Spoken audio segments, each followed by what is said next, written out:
Hi everyone, this is Bill Trinan from Nintendo's Treehouse. I've brought some members of the localization team together. So why don't each of you introduce yourself and tell us which Animal Crossing games you've worked on.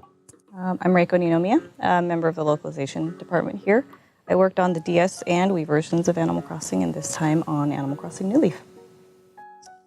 I am Nate Bildorf. Along with Rich, I was one of the writers on the first Animal Crossing, and I've worked on every one since. My name is Ann Lin. I'm also in localization. I've worked on the last 3 Animal Crossings for the DS version and also for the Wii version. I headed up the writing side, and for New Leaf, I was a writer. I'm Rich Amtower. I worked on just about every Animal Crossing since the first one as well, working as a writer alongside Nate and working with you. Do you guys want to talk a little bit about the development and the localization of the first game? And then we can talk a little bit about when things started on New Leaf. Yeah, sure. It was hectic. We were new.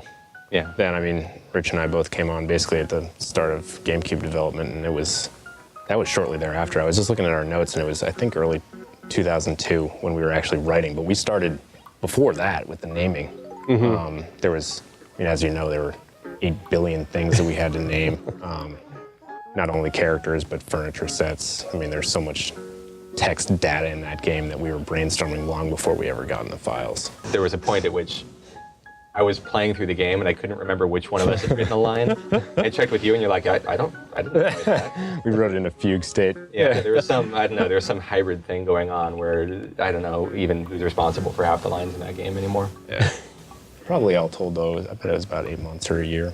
Even before we started on the writing, Nate mentioned the items, but we were also researching new items to add to the game.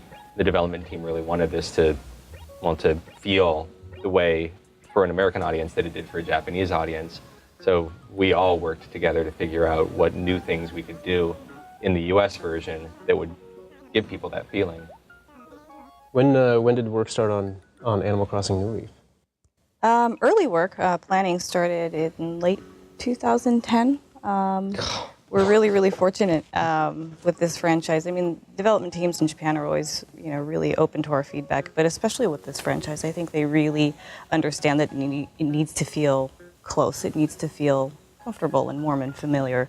So in late 2010, we worked with the development team in brainstorming ideas for events and items, and even how some of the old characters and events could be twisted and changed and have them evolve as well. So it's always been, Animal Crossing is a really special project, and then localization is very involved in the entire process. So yeah, we started in 2010 and recently wrapped. That was almost like a 3-year project, 2.5. Yeah, it was actually, the actual translation we started in, I like to put the pin right around March of 2012. So we did English, French, and Spanish for our region, and we got to work really closely together with NOE as well, which was nice. So it really is a company-wide project.